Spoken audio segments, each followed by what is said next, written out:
గరికపాటి విషయానికొద్దాం. గరికపాటి మొదటి భార్య ఆరోపణలు అంటే మీడియాలో సంచలనంగా మారాయి యాక్చువల్లీ కొన్ని రోజులు. వాళ్ళ టీమ్ గూడా ఖండించినట్టుంది. ఇవన్నీ తప్పుడునే అది గాదని.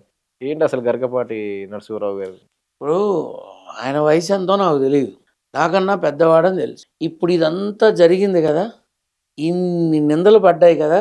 ఇన్ని రకాల మాటలు వచ్చాయి కదా! అవునా? ఓడిపోవడానికి ఆయన నెత్తి మీద వెంట్రుక బొచ్చు కూడా లేదు.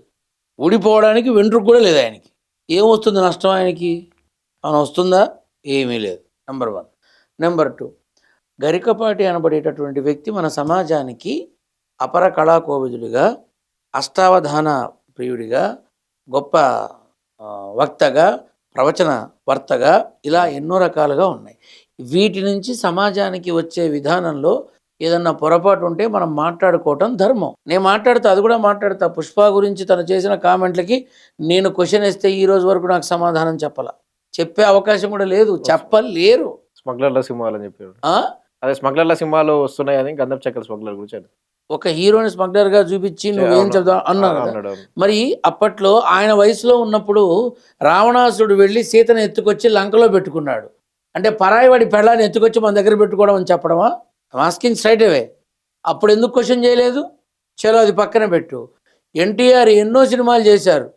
బాగ్దాద్ గజ దొంగ, బందిపోటు, గోల్డ్ మ్యాన్ గజ దొంగ ఎన్నో చేశారు. అప్పుడు మీకు ఎందుకు తప్పు రాలా? హీరోనే కదా, అప్పుడు ఎందుకు తప్పు రాలా? భూ కైలాస్ రావణాసుడి పాత్రలో పార్వతీదేవినే తీసుకెళ్లాలని అనుకున్నాడు. అప్పుడెందుకు మాట్లాడలా మీరంతా? అప్పట్లో మీరు ఇంకా యంగ్ కదా, ఎందుకు మాట్లాడలా? ఇప్పుడు పుష్ప నడిచిన స్మగ్లర్ని ఏం చూపిస్తున్నారు సొసైటీకి అంటే నువ్వేం చేసావు మరి ఆ రోజు? సో తెలీదు. మోసగాళ్ళలో అందాల నటుడు సూపర్ స్టార్ కృష్ణ నిధులు కొల్లగొట్టి తీసుకెళ్ళాడు. మరి ఎవరు మాట్లాడలేదే, ఎవరు మాట్లాడలా. నువ్వెందుకు ఇప్పుడు పుష్ప గురించి మాట్లాడుతున్నావు? నేను అల్లు అర్జున్ ఫ్యాన్ కాదు, సినిమా ఫ్యాన్ని. అంటే సినిమా వల్ల గతంలో నేను చూసిన వాటిలో బ్లాక్ అండ్ వైట్ సినిమాల్లో బంధాలు, అనుబంధాలు, ఆప్యాయతలు ఇలాంటివి ఎన్నో చూసా. చక్కని కుటుంబాలు ఎలా ఉండాలి, మనిషి ఎలా ఉండాలి, మగాడు ఎలా ఉండాలి అనేవి కూడా చూపించారు. అది మాట్లాడి చావరు, ఇవి మాత్రం మాట్లాడుతారు. నేను అడిగా, నాకు ఇప్పటిదాకా దానికి ఏం ఆన్సర్ లేదు.